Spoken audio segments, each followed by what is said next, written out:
man la Cheikh Ibrahima Diop di directeur de société en même temps di médiateur social ginnaaw bi ñu sant yàlla di julli ci Yonent bi alayhi salaam di sant sëñ Sidi Maxtaar di sant ki nga xam ne mooy suñu wasila àdduna ak àllaaxira di sëñ Abdou Rasoul jigal bu Bargny. waaw xam nga en résumé ni ma ko mën a jàngatee mooy boo xoolee yaakaar naa ñoom ñu ngi doog a dugg ci seen budget parce que bi ñu waxee bi ñu jëlee dëkk bi ñoom dañu wax ni fekk ñu fi dara donc je pense que actuellement nii boo xoolee dëkk bi am na lu changé mais am na lu bëri loo xam ne changé ko parce que je pense que askanu Sénégal actuellement li leen gën a yitteel mooy dund gi naka leen président Macky Sall mën a jàppalee ba dund gi gën a wàññeeku yaakaar naa loolu moo gën a nekk seen priorité actuellement nii. jàngat bi ñu ci def aussi mooy li nga xam ne jël na ko aussi di ko topp parce que xam nga nit ki moom sang bi li am solo ci àdduna mooy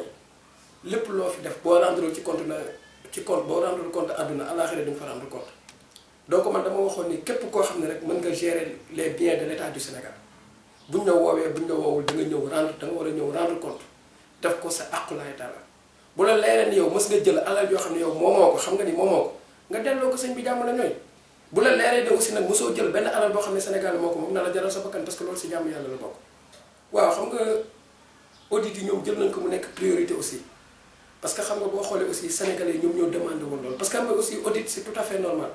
parce que président buy doog a ñëw ci dëkk c'est tout à fait normal mu def ay audit donc loolu objectif la mais dama wax ne li gën a xam ne aussi moo gën a nekk soxla sénégalais yi aussi mooy ñu càmbar affaire dund gi parce que loolu aussi mooy priorité te dama wax ne sëñ bi sénégalais yi li leen gën a intéressé gis nga seen quotidien bu yombee li ci des yëpp mën nañ la ko patienter mën nañ la ko jëkkal donc kon man li may ñaan l'état du Sénégal mooy que ñu gën a góorgóorlu ci nga xam ne nii mooy dund bi daal ñu xool naka la ñuy def pour gën ko wàññi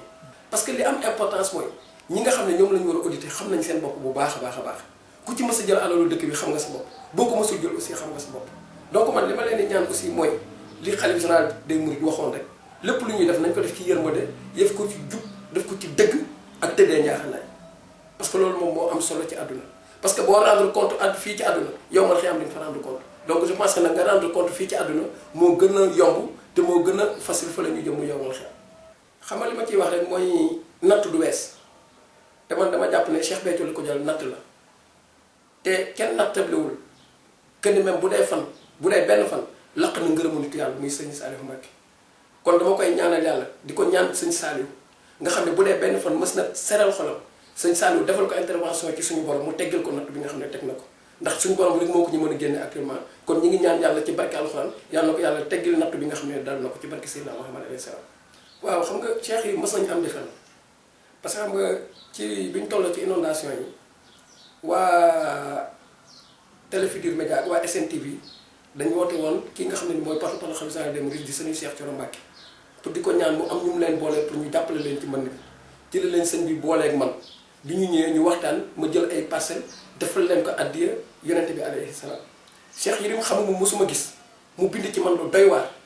loo xam ne nii neexul sax di nettali man de fait que man missionnaire la te yaakaar naa li ma def suñu borom moom moo tax ma def ko man ne woon suñu borom kii nga xam ne def na ma lii maa ngi lay kalaame ak moom te yaakaar naa suñu borom attan ma waaye nag maa ngi koy jéggal ndax yaakaar naa lii dina ko yee pour ëllëg buy wax si doomu adama moo xam ne ki muy wax dafa am yaay am papa am ay doom xam nga Serigne Touba am na fu mu bind na jamono dina ñëw dina am ñoo xam ne dinañ am lu ñuy yëkkati lu ñagas di ko jëmee ci man mais bu boobaa na ngeen leen seetaan ak man ne Xaadimu Rasuul képp ku ko xam ne deful dara ak seytaan te am na ñoo xam ne sëñ bi bu ñu naxante pettaaw boo koy liggéey ak seytaan yéen a dëkk te ñëpp xam ne Xaadimu Rasuul dëkk ak seytaan du doon àdduna du doon àllaaxira. ku moom wax jooju noonu. comment xam nga temps yii leer naa Sénégal ci jamono ñu màggal gi am koo xam ne nii ci wàllu pettaaw rek la yëngatu mu ne dafa gént Xaadimu Rasuul mu dugg ci moom ba jeex takk wax boobu dafa doy waar sëñ bi. Xaadimu Rasuul képp ko nga xam ñi nga xam ne dañuy gis Xaadimu Rasuul sax dañu toog ci télé di ko wax wala ñuy toog ci média di ko wax